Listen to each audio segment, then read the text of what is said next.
It's fall, bitches. Technically, it is fall, yeah. Well, when this comes out, this won't be true, but when we're recording this, the first day of fall was yesterday. Yeah. We finally made it to fall, which is very exciting. I love fall. Fall's great. I feel like I thrive a lot in fall. Halloween, my birthday's in fall. Cider mills. Sports, cider mills. Tailgating, if you're in college. Tailgating. Yeah. Baking, apple-related baking goods. I made fall blankets yesterday for the cats. The colors, fall color change, at least here. Yeah. We get a good solid, like, maples. Those trees changing leaves colors. Very pretty. I had a fall day yesterday. Went shopping. Went and got a fall drink. Did you get a pumpkin spice latte? No, it was this local coffee shop where I was at, and they had a drink just called Fall Harvest. And it had, like, cinnamon nutmeggy flavors to it. It's like a chai, then? Yeah, but it was like an actual coffee. I don't know. It was interesting. It was not chai where it's like tea-based. Was it a dirty chai? No. Okay. I don't know what it was. Okay. And then, did some shopping. Went to a cider mill and had a blueberry apple hard cider. That sounds pretty good. They also had like a lavender one that I was thinking about trying, but... Yeah, so had a little fall drink, made some food, had some more fall drinks. Have you ever had Sam Adams Jacko? Sam Adams Jacko. I've had their Oktoberfest beer. Okay, it's different. It's different, okay. It's called Jacko. It's very, very good. Okay, but is it like good for you or good for everyone? It's like good in a way I don't normally like drinks. It's not like sweet. Okay. It's not... It's just interesting flavors. Flavorful? Okay, I could get behind that. Yeah. I watched a movie that has good old Debbie Reynolds and rhymes with... Schmalloween Mound. Schmalloween Mound. Figure it out. See, I think that's acceptable. Yes. Anyway, so yeah, it's just... In the weather starting to get comfortable where you can be outside and not be dying. Although last week it was 80 degrees when I was outside, and I was like, I was not prepared for this little batch. Last batch starting to get cooler and starting to become my favorite time of the year. Yeah, and I'm on board. Hannah, recently tried someone recommended I try this drink because I'm a fan of a dirty chai. That's why I was asking you if it was like a dirty chai. If you don't know, a chai latte with a shot of espresso. Because I'm a basic bitch, I add oat milk to my lattes because I have a slight dairy allergy that has developed as I have gotten older, which is super fun. But I tried it with matcha foam on top. Ooh. Now, the drink itself was fine. I probably wouldn't get it again because I got it from Starbucks. And how expensive do you think this drink was, Hannah? What size? What's the medium one? Grande. I got a grande. Probably $7.50. Over $8. Yeah. Which I'm like, I can't spend that. An $8 is pushing my boundaries, I only have so much funds to supply my coffee addiction. You know. Can only go up from here, right? I mean, winter's coming, which leads to, for at least for me, the good old SAD, the big SAD, Hannah. I feel my vitamin D so I can fight the SAD. Right, the sadness. The big sad. The endless darkness. I'm on board for the fall. I'm excited. Should be nice. Should be good. Yeah. The cats are excited, I can... Oh. They're wrangling. They're out of control. They're wrestling. Okay. Let's go into the other room. You know what? I was at a store yesterday, and I was looking, because dogs always get Halloween costumes, but there were no cat Halloween costumes. I was looking. I was like, where are the... It's kind of offensive. Yeah. I was like, where are the hat Halloween costumes? I've Googled Halloween costumes for cats, and a lot of them just come up as small dog costumes. Yeah. I think because they assume cats aren't going to wear costumes. Cash would 100% wear a costume. I saw this, it was a cat dressed up as a crocheted Buzz Lightyear. That I thought was great. Would I do that for you? If I really put my mind to it, I could probably get the headpiece done and nothing else. That'd be cute though, a little hat. I can crochet. So my problem is I like hobbies that I'll do and I like for a while, and then one day I'll just be like, I don't want to do this anymore. So I have this whole like bin of crochet things. I've got hooks, I've got knitting needles, I crocheted. And I didn't touch it once this year because I just was like, nah, I don't feel like it. So now I'm like, what's it going to take to get me back into it? Sorry. Yeah, nothing wrong with that. I can make you chalk art. That's one of my current Maybe you pastimes. could do a chalk art of the cats. I could try. Yay, fall. Woo.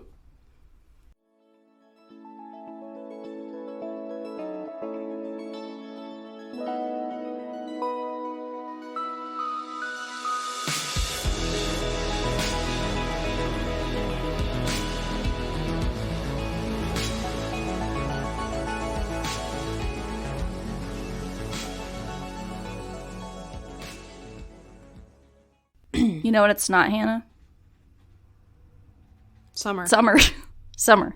Summer. Summer. Summer. Summer. Summer. Summer. Summer. Summer. Summer. We've done this before. I think we did this did we do this last year? Or the year before. I don't know. Anyway, welcome. This is Research Rank Repeat. I'm your co-host, Alyssa. This is co-host Hannah, and we are on year 3. We are. Of Songs of the Summer. Songs of the Summer 2023. Now, if you remember, last year, we maybe put this out in November of 2022. Yeah. But this year, I can confirm, I don't know when this is going to come out exactly, but we are recording in the month of September. Year 3.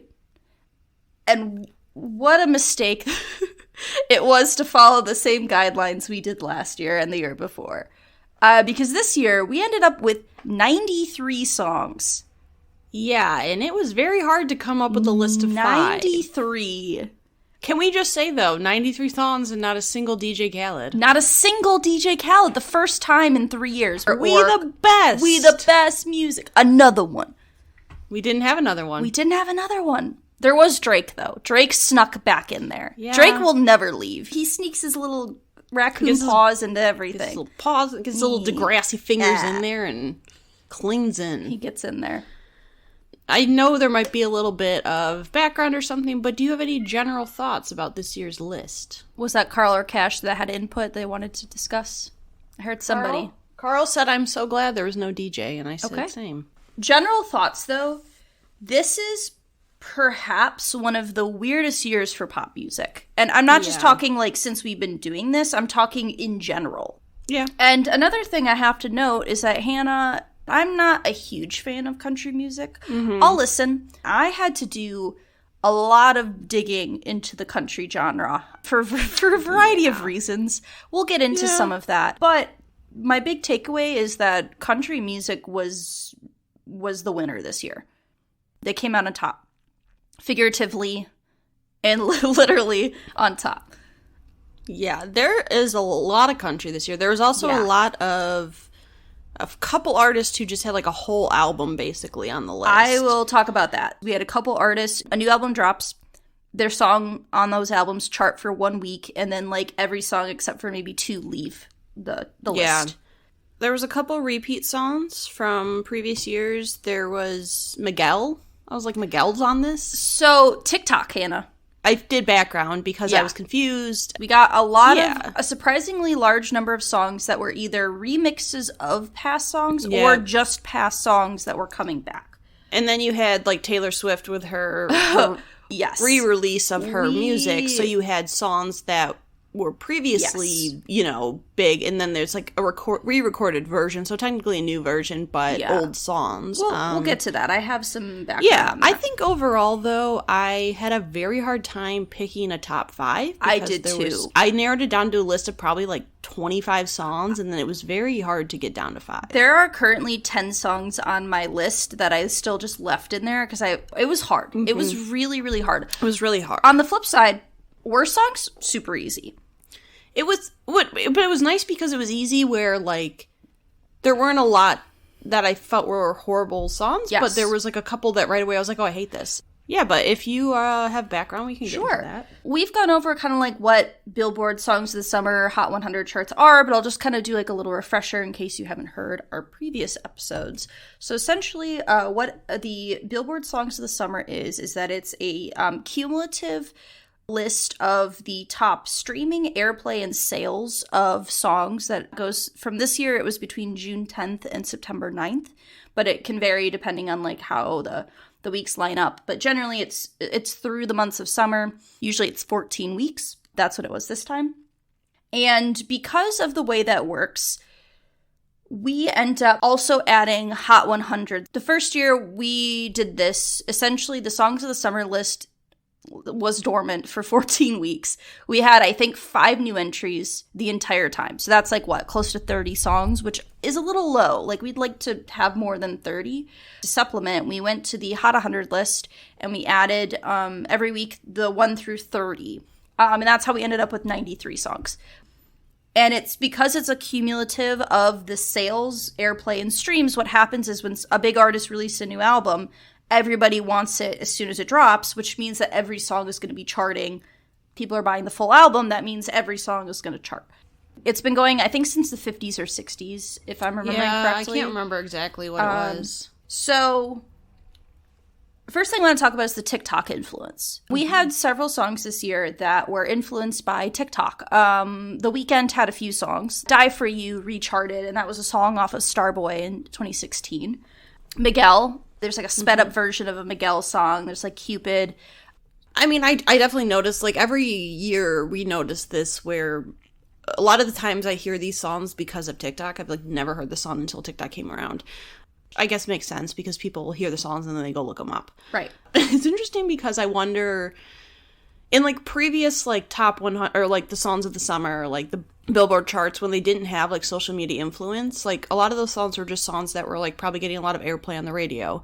So I wonder how much of an impact just, like, a song going viral on TikTok has, because it's not necessarily getting airplay on the radio. It's just getting viral streams. Yeah. We've talked about the impact of streaming on this list as well, but I think TikTok, social media, influence with streaming, like, collectively. Right. Remember in the old days, Hannah, when if you wanted to hear an iTunes song, you could preview, like, 10 seconds of it? Yeah, it was like a 10-second clip, which is crazy. Yeah, you could preview the song for 10 seconds, or you had to go to YouTube and find, like, a bootleg, version on YouTube. And it was like someone made the lyric video, and it didn't match up with the words. Or it was so grainy, or you found the real music video. It's just interesting how Billboard charts, and not even just songs of the summer, but Billboard charts in general, how they're changing with the influence of social media, and with Running Up That Hill came back because of Stranger Things. Right. So, like, how songs come back because of TV shows and all of that. So it's just interesting to note that there is an impact from social media that doesn't relate or correlate to, like, radio play and stuff like that. Yeah, I'm going to go now. I want to talk about artists who had their albums charting. At least, I counted an album charting as at least 3 songs to consider, like, they had an album chart. The first person, the artist that had the largest number of songs on this playlist, was Taylor Swift, which I don't think is surprising, given the fact that she's currently on tour. And she had 2 different albums. No, she had 3 albums. Oh, songs from 3 albums on this. I forgot Cruel Summer was on there. Yeah, the first one we'll talk about is Cruel Summer, which is a song off of her album Lover that I think came out in 2017. It did not chart when it came out. Like, it was not a song of the summer. It wasn't like a single that charted. Like, honestly, I'd never heard about this song before this summer. I didn't really listen to Lover, the album. I never really got into that album. Okay, so that's fair, because I listen to the album a lot. So that album was not really on my radar, so this song was new for me. I would say I'm in a middle ground of a Taylor Swift fan. I'm not at your level, and I'm not at some other people I know's level of Taylor Swift fandom. The Swiftie, the level of a Swiftie. I'm interested. I like her stuff, but I'm not at that level, you know? I'm not there. Okay. You're not, like, listening to every album full through when it comes out. No. Okay. We'll talk about that maybe in the future. Okay. Yes. A little sneak peek. We're finally gonna tackle the behemoth that is Taylor Swift somewhat soon. Get ready to fight us. Get ready to fight us. We're gonna hear it. They're gonna come for us, Hannah. Yeah, we're gonna get called out by the Swifties. But anyway, she also had Midnights, which came out in October, but they did like a special edition that had some new. Yeah, it was like a dark, the Till Dawn edition. Till Dawn edition. Okay, thank you. Yes. So that came out, and then in the middle of the summer, she did a Taylor's version of Speak Now. Sparks Fly. Wait, Dear John. You're throwing me off. Dear John. Wait, no, it's not Dear John. It's Speak Now. Speak Now. Okay, I was right the first time. Thank you. Yeah, you were throwing me off. I'm sorry. I was like, shit, what is it called? I'm going to embarrass myself. Speak Now. Yes. Anyway, so that came out, and of course, that basically we had 7 songs from that album charted for 1 week, and then they all left, which is unsurprising. So Taylor Swift led the pack, 13 songs. Non-surprising. The next artist we had was Travis Scott, who had a full album release, all 12 songs. I don't know if there's more than 12 songs, but 12 of the songs on his new album that just came out. And this one dropped pretty late. Like, this was, like, I think an August release. Yeah. So 12 songs from Travis Scott. Then we had Zach Brown had a new album come out, like, I think it was the last week of this week 14 or week 13. So Zach Brown released an album. Zach Bryan. Shit. Zach Bryan. It's not Zach Brown and Zach Brown Band. It's Zach Brown. I'm sorry. There's Luke Bryan, Zach Brown's. His name is. Why does every country singer have the same name, Hannah? They all do. Because they're all white people. I know. From the I'm South. sorry. His name is Okay, Zach I wrote Bryan. Zach Bryan. I'm sorry. Excuse me for again It's fine. my non-knowledge of country music. It's okay. Zach Bryan released a new album. So 9 songs charted, and one previous single, "Something in the Orange," had charted. Okay. Early, like, was on the list at the beginning of the summer. So I think that was maybe a single from the album. It probably was a single that got released. So that one was already out. So in total, 10 songs. Then we have Morgan Wallen, which had 6 songs off a new album. And he had the number 1 song of the summer for all 14 weeks of this list. The song being Last Night. Which wasn't that... I thought one of his songs was from last year.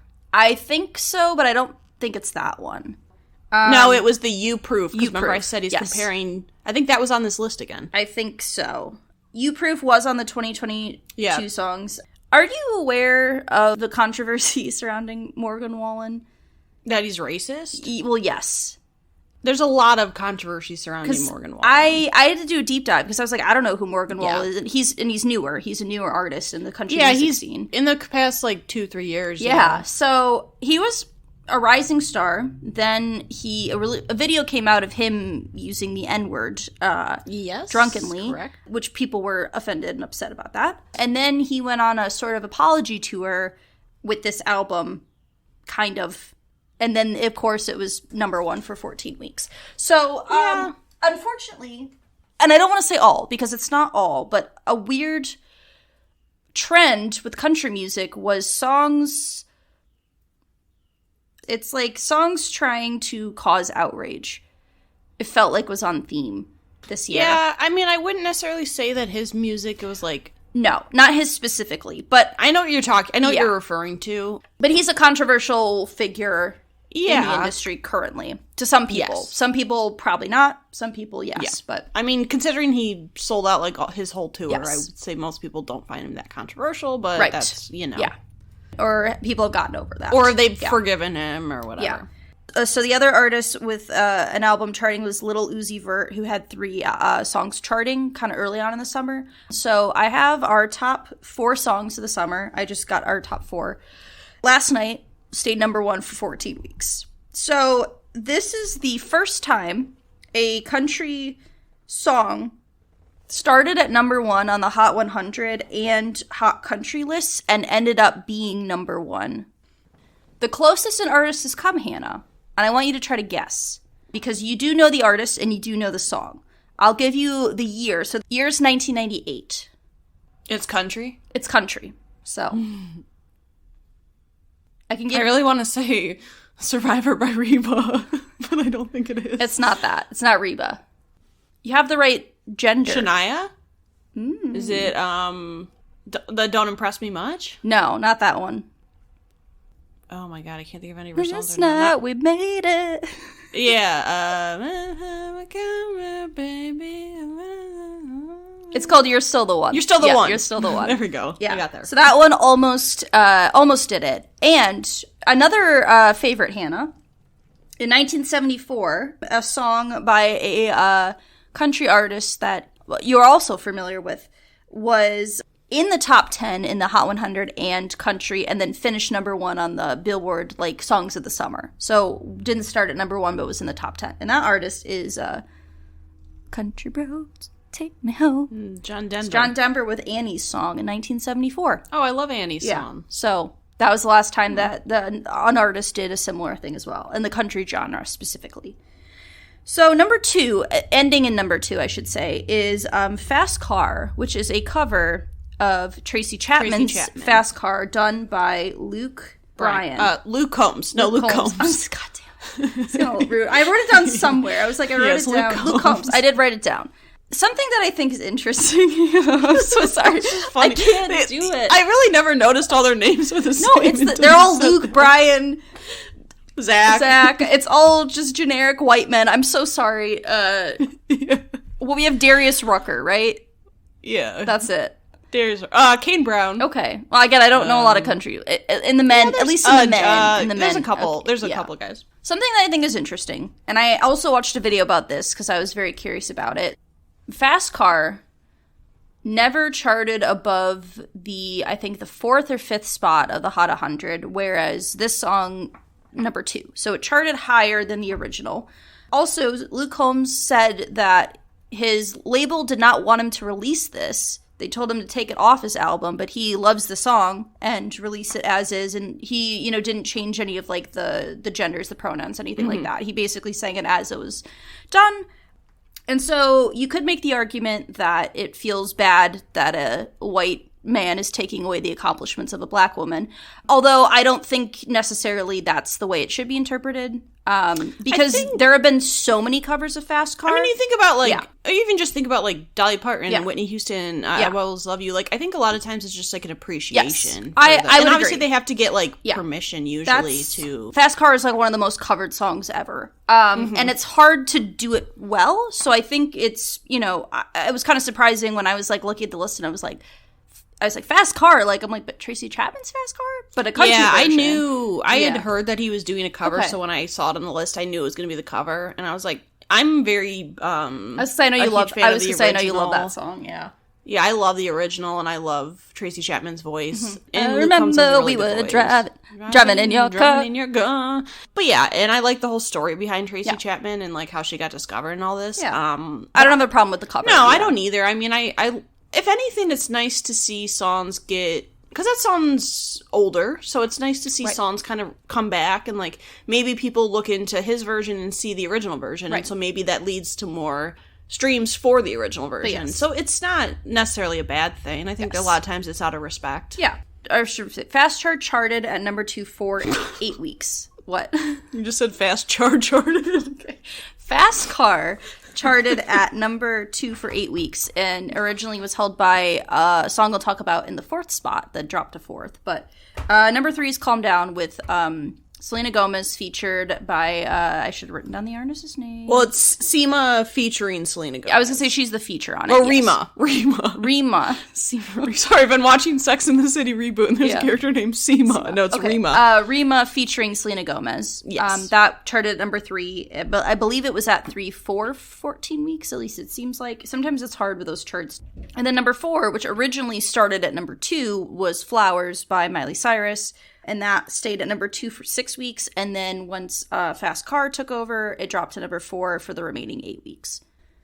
Going back to the country domination, it's been a weird year for pop in general. No hip-hop albums charted at number 1 in 2023. In general, I think of the whole year. It could just be summer. That's what I wrote down about a month ago. And...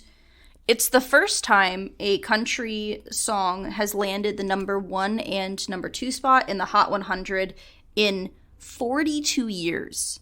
Oh, wow. So this has not happened between Last Night and Fast Car being 1 and 2. It hasn't happened in 42 years.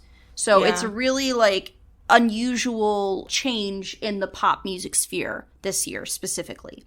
And it was also interesting that a lot of artists who generally do chart weren't necessarily charting this year. Like, Post Malone and Ed Sheeran barely charted this year. Right. Barely Post Malone, charted. I think, had 2. Well, one, it was like he was featured on another artist, and then he had his own Chemical. Right. But, so it was kind of a weird year. Like, it was really dominated by specific artists, a lot of newer artists. Mm-hmm. And nicely, a good variety of international artists as well. Yeah, which I always like because I feel like sometimes this is how I find out about songs. Right. Especially international songs, just because I don't listen to radio, so I don't hear a lot of, like, the top songs. And And I like when new artists get on there too. I think it's cool to see new artists and get variety and stuff like that. So yeah. Yeah. The first international artist to be on the Hot 100, it wasn't in the Songs of the Summer, but the Hot 100 to chart at number 1 was Jungkook, and Lotto at with the song 7. Jungkook, I believe, is not from BTS. I thought he was from BTS. Is he from BTS? He is member and vocalist of BTS. Yes, okay. he's from BTS. What's that other K-pop group that's big? Blackpink is the female-led one. 17. I think 17 is the other one. Yeah, 17. Okay. Yeah. I'm aware of a few specific ones. I don't really listen to a ton of K-pop. But anyway, Jungkook was the first international artist to chart during summer in the Hot 100, which I think is notable. And I think that's it. I think that's really all the background specifically I have. Yeah, that's all I got. Cool. All right, we always usually start with worst, which I think we do stick with that. We do. Do you have any honorable mentions for your worst? I have one, so. I had one because I keep hearing it on Instagram. What is yours? My honorable mention for worst songs of the summer is All My Life by Lil Durk featuring J. Cole. Specifically, it features a children's chorus, and I know how I feel. I knew you were going to hate how I feel about a children's chorus. The song itself, otherwise, is a perfectly fine song. It's just my own bias against children singing, and I heard it and I went, ah! So that's why that one is an honorable mention. So it almost made the list, but it wasn't as bad as some of the other ones.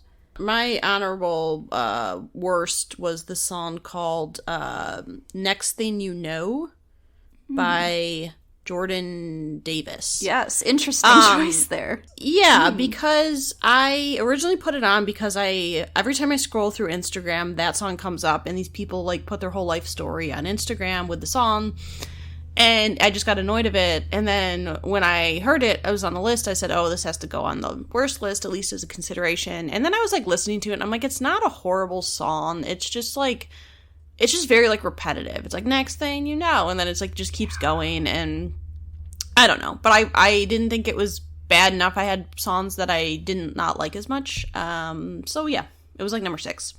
Okay, well maybe we'll hear about that again. Yeah, in a little bit. Okay, so now that we have our honorable mentions out of the way, I can start. Sure. With my number 5 worst song of the summer. Okay. Love to hear it. This song is Suicide Doors by Lil Uzi Vert. It almost made my list. It was right on the cusp.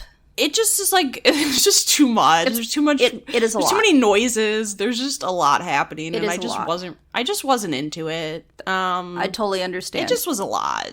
That's all. That's probably my number 7. It was almost on the list. I think it is just a lot. I would agree. It's just, there's a lot of weird noises and too aggressive. Too aggressive. You know what? Very fair. All right. Yeah. For my number 5, song is Thinking About Me by Morgan Wallen. This song's just been done so many times. Like, you're gonna make the guy you're with hate his life because you're such a bitch. But you're thinking about me while you're drinking with him. Again, I'm not a big country music fan. I guess I get the appeal of Morgan Wallen, but I don't really find his music that interesting. In my personal opinion. Generic. It's fine, but I'm not really into him as an artist. Genuinely, I think it's really surprising. Luke Bryan. Honestly, I didn't hate any of his songs. They were fine, you know? I didn't hate them. I was like, you know what? This is fine. For me. You mean Zach Bryan? God damn it, Hannah. This is the worst day of my life. You said it so confidently. I looked down and I have written, here's what I have written down. It says Zach Brown crossed off Bryan. Zach Bryan. So, Zach Bryan's got a pretty interesting voice, and he kind of reminds me a little bit of like the Lumineers. Like he's more like folky.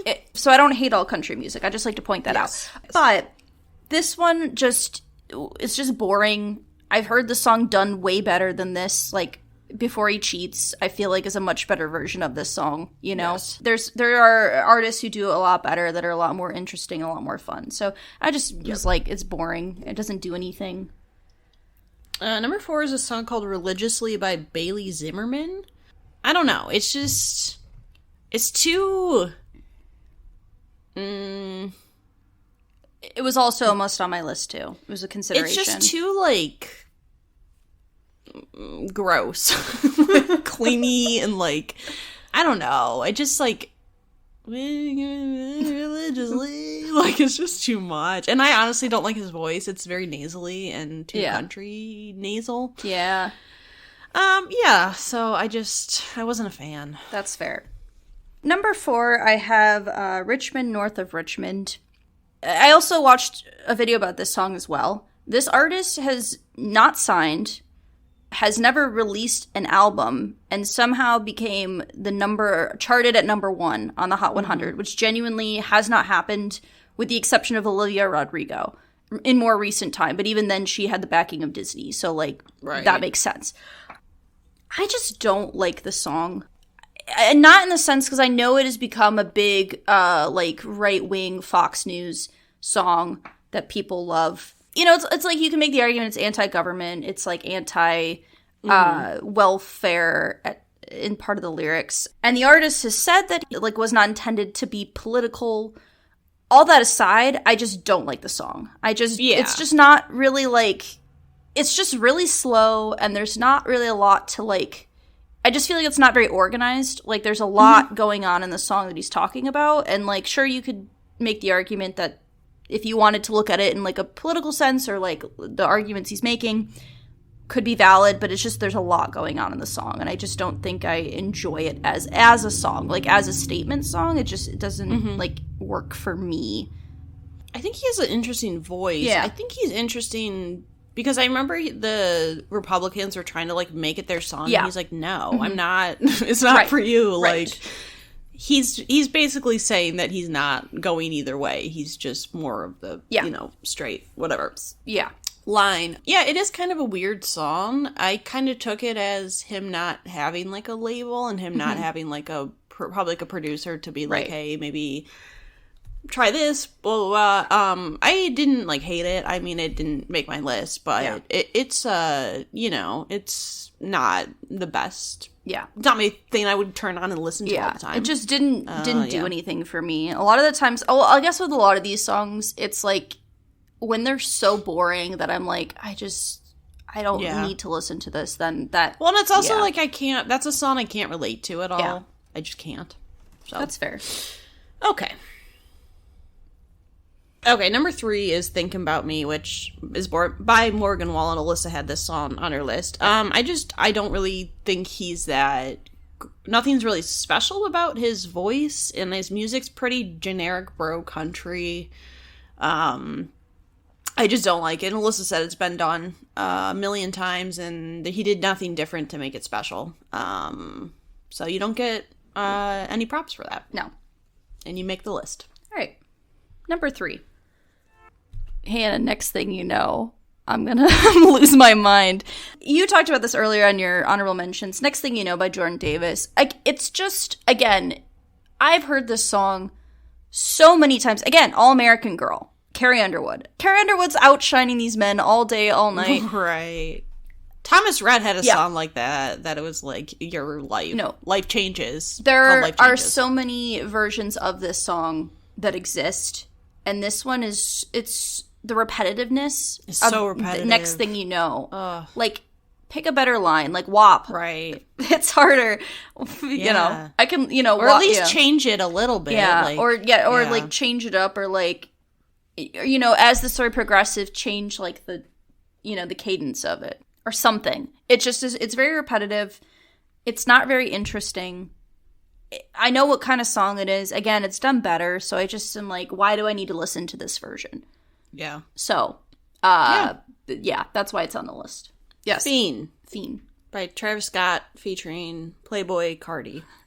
You know what's funny, Hannah? That almost made my top list. I can't stand the part where it goes, Fiend. It was in consideration. Fiend. Because here's the thing, Hannah. I know you're, like, in terms of hip-hop, you're not a huge fan of hip-hop and, like, rap.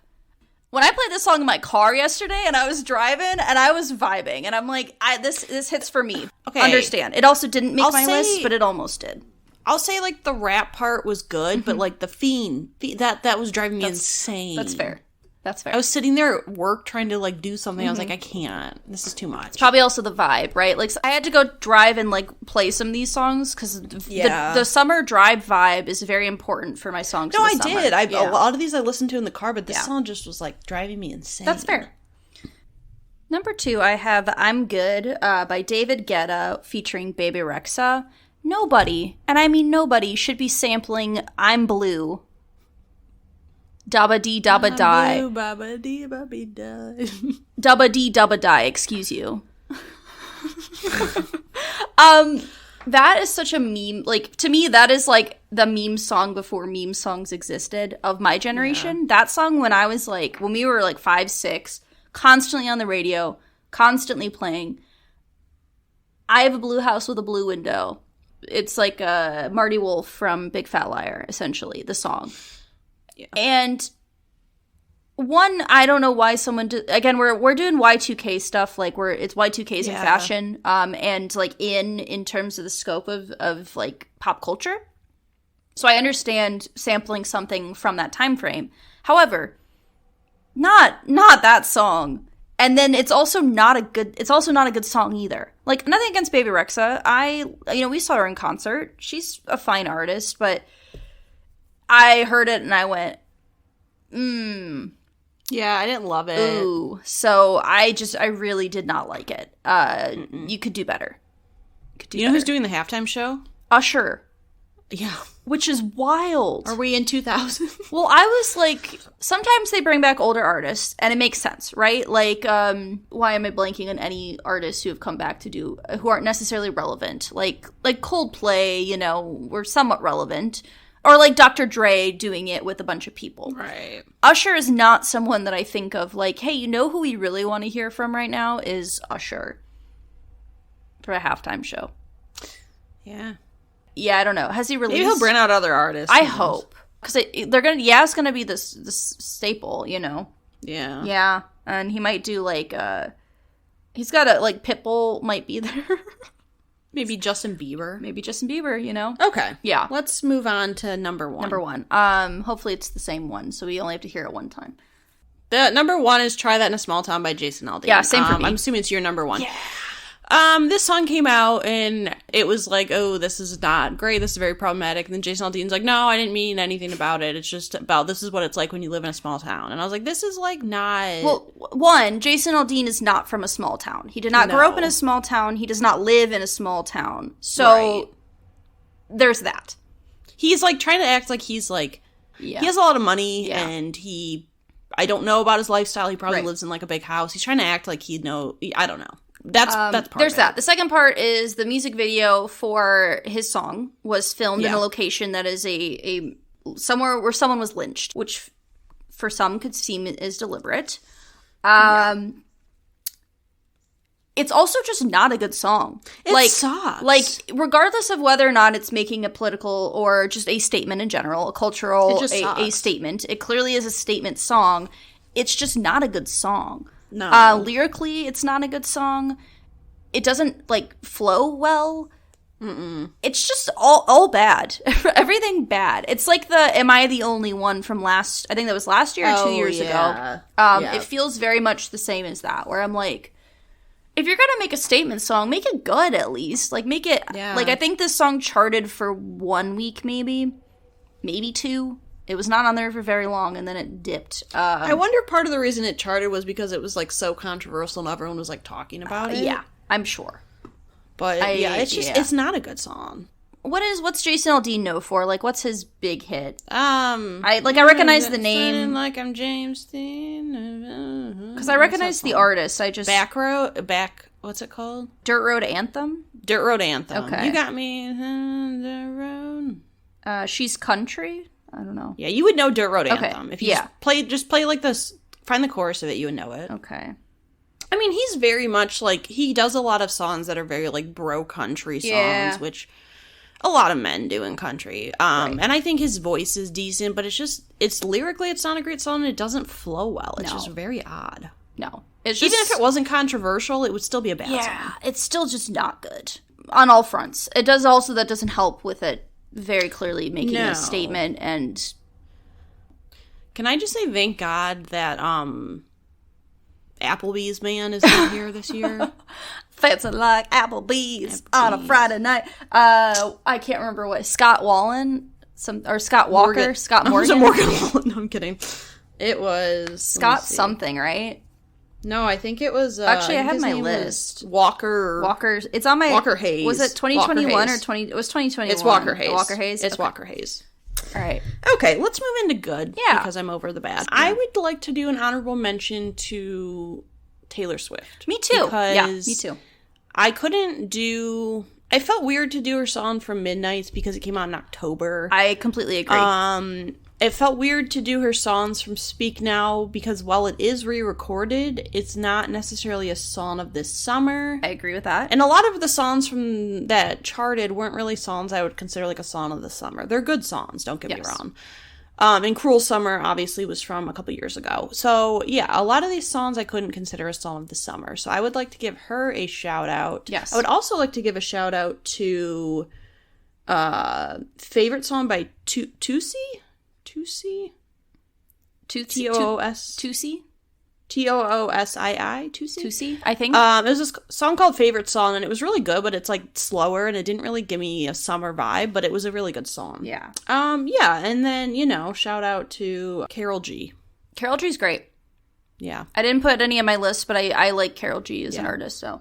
Yeah. Shout out to the woman. Yeah. So, I kind of did the same thing. I had a couple songs I didn't include because like, for instance, SZA, I thought about Kill Bill, but I've been listening to that since last year, Yeah. so that one felt like I couldn't really put that on there. I did really like the Something in the Orange by Zach Bryan. I did actually really like that song, but it didn't give me, like, Hey, summer you got his vibes. name right. I did once.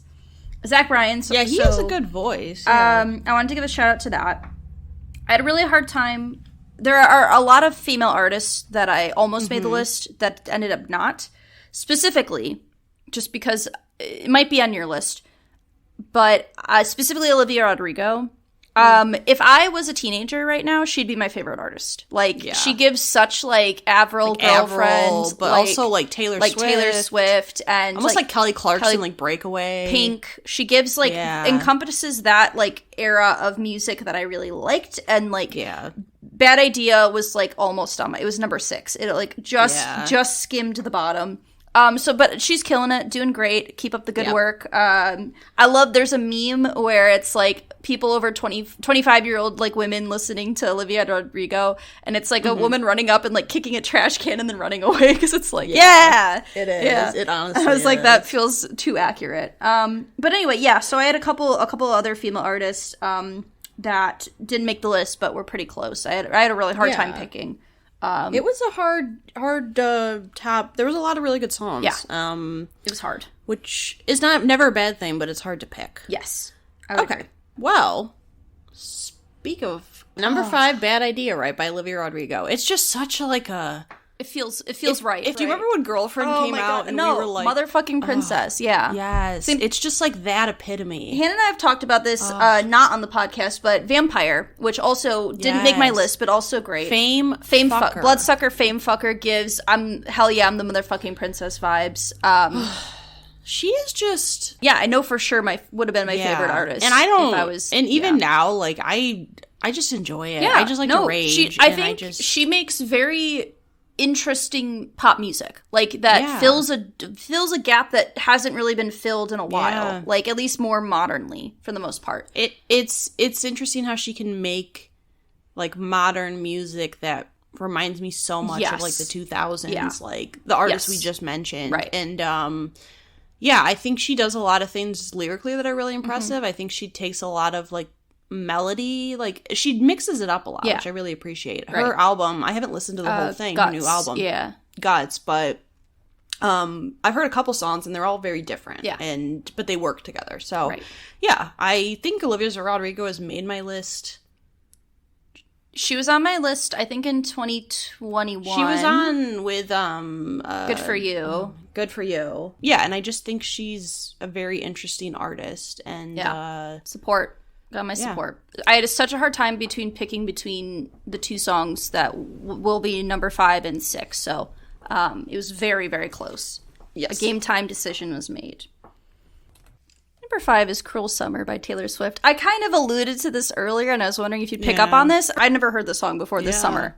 Again, I'm a half Taylor Swift fan. I pick and choose. I get my little raccoon paws. 1989, I gobbled that up. And then Nevermore and, God, I've already... Evermore and the Willow. Folklore. Those two, I get my grubby little paws in there. And then Midnights, I got a little raccoon in there. But, I pick and choose. I missed this one. Yeah. And reading about it, because I'm like, why didn't this never charted? This never was like a song of a summer ever. Like the year it came out, I was listening to the radio in 2018. Yeah. Never heard it, which is confusing because this is like has everything that would be a charting, well-received Taylor Swift song, and clearly it is since it charted all this summer. I think it gained a newfound popularity because of her tour. I believe is the reason for the most part why. But it's a good song. I really like it. Cruel Summer is a really underrated song, and I think I when Lover came out, I listened to it a ton, so I've heard that album through a lot of times. Yeah. But people always are surprised that Cruel Summer wasn't like a single of hers or like a bigger hit because it definitely has like a really big. It is very much a song of summer. The only reason I can't pick it is because I've been listening to that song for multiple summers now. Very so I had to go off my experience, but yeah. Because I respect it, though. New for me. So, Song of the Summer for me. Cool. Okay, this is called... It is an abbreviation of Un por ciento, which means 1%. Okay, by Grupo Frontera and Bad Bunny. Un X 102, the abbreviation. Yes. 1%, por ciento, excuse me. I've heard Bad Bunny stuff. I've never heard any of Grupo Frontera stuff. This song just, like... I was driving one night and like the sun was going down and like I had the windows rolled down. I was like, oh, this is such a perfect driving song. So also like I can picture myself sitting outside, like drinking like a little beverage or like being out on the boat and just like listening to this. It just got such like a good sound to it and it's so soothing and just nice. Very nice. Yeah. I might hear that one again. Maybe. Yeah. Hard to say. All right. Number 4, I have Boys a Liar Part 2 by Pink Pantheress featuring Ice Spice. This song feels a little cheaty for me because I've been listening to this song since maybe February, March, but I still like it and I still listen to it. And so I feel like I can include it on the list. I like the flow. It's a pretty short song. It's only about 2 minutes long. I do like Ice Spice. She's kind of an up-and-coming newer rapper within the past year or so. I'm really not familiar with Pink Pantheress outside of this song, but I like her voice as well. I think it's just like very like it's very upbeat, it's very forward. Kind of almost sounds like a video game in the background. Like the backing feels a little like music boxy video game-ish. So yeah, I really like it.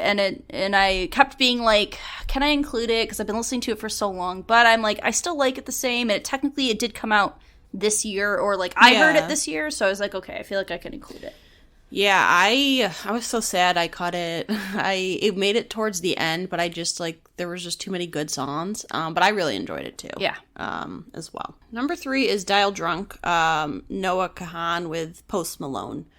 I was so excited. I texted Alyssa, I think, to say that I was so excited that Noah was on this list because I've been listening to his music for like a couple of years, and he got really big this year. I know he like had a tour that sold out, and I really, really like... Oh my god, sorry. Hold on. This song's restarting.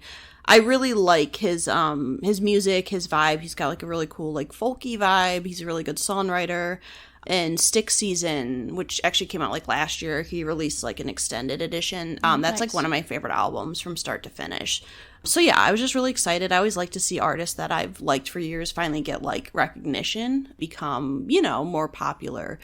And I love Post Malone, and I really like Post Malone's addition to this song. I think it's cool, and I really like Chemicals by Post Malone, but I had to pick between the two, and I picked this song.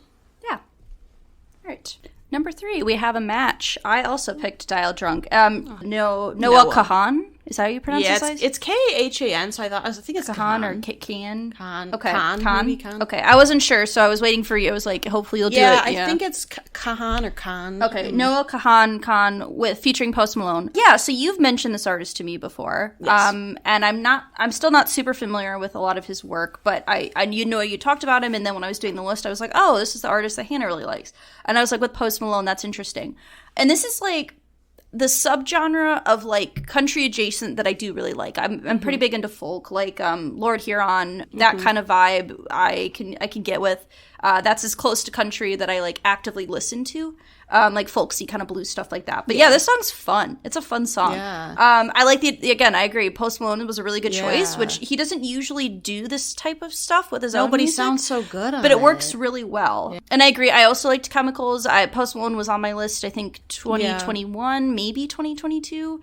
Yeah, because you had him with, what's that song he has with that female artist from last year? I can't remember. Was it with Doja Cat? Yeah. Oh, what song was that? He did have a song with Doja Cat last year. I Like You. I Like You, yeah. Yes. I think he's fun. But yeah, together, I thought it was a really fun song. So I'll have to listen to more of his music. Yeah, Post Malone has a cover of Only Want to Be With You that I'm obsessed with. By Hootie? Yeah. Oh, okay. You have to listen to that. Only Want to Be With You. Yeah, it was from the Pokemon movie, I think. He recorded it for that. A new Pokemon movie? Detective Pikachu. Oh, that movie. Okay, yeah. Haven't seen it, but okay, gotcha. Interesting. Anyways. Okay. But yeah, it's a good cover. So he can do like some folky stuff like that. Well, because he has a couple songs of his first album, like I think it's Whitney, is a kind of like a slower, like sad kind of ballad. So it kind of like, that's why I'm like, it makes sense he can do that stuff, because he's kind of had a little bit of like that. Kind of like, I think it's Whitney is what that But it's just, called. it's fun, and I think they sounded cool together, and... Yeah. Nice, yeah. Okay. This is like the ultimate, I can do my own thing, I'm independent, I don't need a man, I don't need anyone song. I've been listening to it the entire summer. Can you say what the song was? Because you didn't say yes, sorry. I was like, I know what the song is because I heard it. I forgot that we cut all that out. But number 2 is Flowers by Miley Cyrus, which is a song I've been listening to all summer. I love it. I love Miley Cyrus. I love her voice. She also had Used to Be Young, yeah. Which I do like the song. I just don't know that it's like a sad. Song. It's a sad. It's very sad, and it's very like I did enjoy the song, and I liked the like music video thing she put out for it.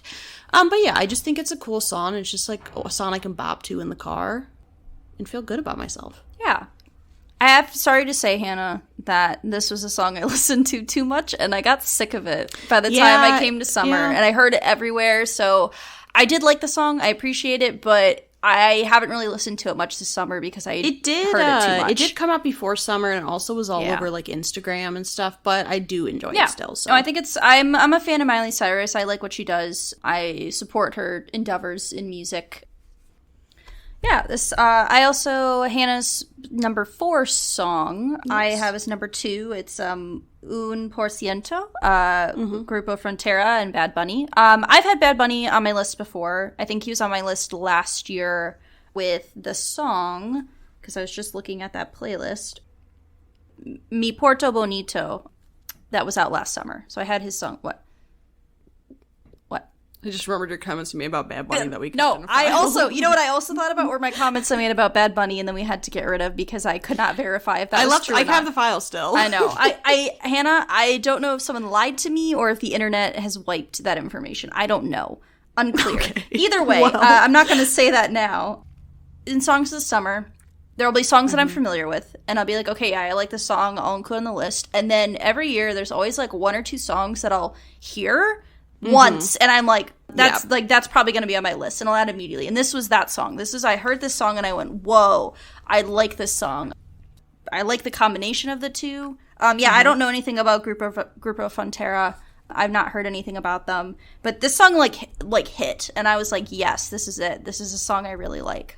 So yeah, I'm on board. I support. Yeah, I had never heard it until it was on this list. The first time I heard it, and I was like, oh wow.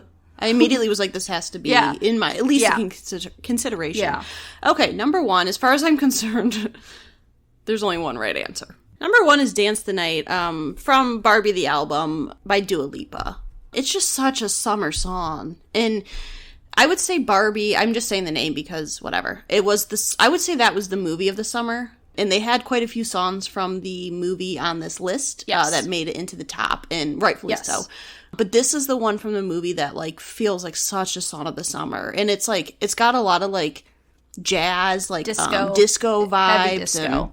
And Dua Lipa's great, and... I'll just say now, this is also my number one song, so we can just talk about it. We were in agreement. Last year, my number one song was About Damn Time, which is essentially the same song. It's the same vibe, so I'm like, is it really a surprise this is also my number one of this year? Yeah, it's just such a good beat. It's like, it makes me happy. For me, a lot of times for me, Song in the Summer is something that I can dance to, or like if I'm driving, like I wanna move and I wanna vibe, and this hits. Like, I heard this song and I was at the movie when we saw the movie, and I was like, yes, and like Dua Lipa's great. Love Dua Lipa. Fit perfectly.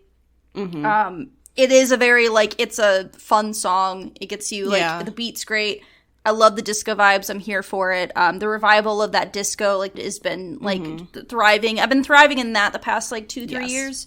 When I was going through my songs, I was like, what do I think is going to be number one? And I kept just coming back to this. I was like, I think it's going to be this song. I think when I saw it was on the list, I kind of knew, because I remember when I heard it thinking, like, wow, this is such, like, a fun song. Yeah. And to me, a song of the summer is, like you said, like a song you can just, like, dance in your car to, or, like, you dance in your apartment to, or whatever. And I remember seeing a video about making this song, and they said when they first made it, it just didn't sound right. It just wasn't what they were looking for. They, like, completely redid and added, like, the disco elements, and it's just such a good song, and it's just also nice. I know Mark Ronson produced most of the music for that album, which he famously did a lot of work with Amy Winehouse. So he's a good musical producer. He's worked with a lot of artists, but... I'm glad we had the same number one. Me too. I know. We had 3 songs of our 5 were the same song. Yeah. Which is... Most years we've had pretty different lists. Pretty diverse lists. Like, usually we have, like, at least one overlap, but that's about it. So, I'm, that's fine. That works for me. Okay, so running through my least favorite, worst songs of the summer. Number 5, Suicide Doors. Number 3 is Religiously... number 4 is Religiously. Number 3, Thinking About Me. 2, Fiend. 1, Try That in a Small Town. My best, number 5, was Bad Idea Right. 4, Un por ciento. Un por ciento. 3, Dial Drunk. 2, Flowers. 1, Dance the Night. Yeah, and then I had for my worst, number 5, Thinking About Me by Morgan Wallen, Richmond, North of Richmond, Oliver Anthony Music, Next Thing You Know, Jordan Davis, I'm Good, parentheses Blue, by David Guetta and Baby Rexha, and then Try That in a Small Town by Jason Aldean. And then for my best, I have number 5, Cruel Summer by Taylor Swift, Boys a Liar Part 2 by Pink Panthers and Ice Spice, Dial Drunk, Noah Kahan, whatever, with Post Malone, Un por ciento with Grupo Frontera and Bad Bunny, and then number 1, Dance the Night by Dua Lipa from the Barbie movie soundtrack. Yeah, overall a solid list. It was nice. It was definitely a couple songs that I didn't know about that now I'm going to add to a playlist. Yeah. So love that. Now here's my argument, Hannah.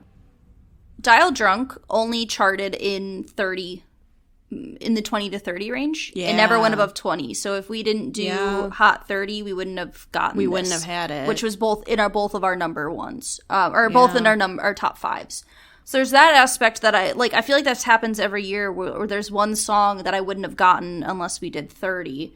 So there's that, have to think about that next year. We'll have to consider it. We have time. Yeah, there's got a whole year. But yeah, we got it out. We recorded it in the month that it was supposed to be recorded in, so that's a positive. I take that as a real win for us. Yeah. We did it. We have our Instagram, our Twitter. Kind of. If they make us pay, we're deleting that, so maybe don't rely on the Twitter. Our Gmail, r3podcasts@gmail.com. Our Letterboxd account. Letterboxd account. Yeah. We'll be back soon with something. Some October fun. Happy fall, y'all. Happy fall. Bye. Bye.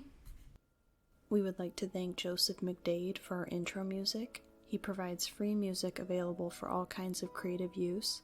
The song that we used is called Sunrise Expedition, and you can find it and his other music on his website, josephmcdade.com. If you would like to reach us, you can email us at r3podcasts@gmail.com. That's R, the number 3, podcasts @gmail.com. Or you can find us on Instagram by searching Research Rank Repeat. Okay, I'm gonna grab my pillow really quick. My back is a little sorry. It's right here. It's on my couch. My back is a little sore today, so I want my cushion secure my back.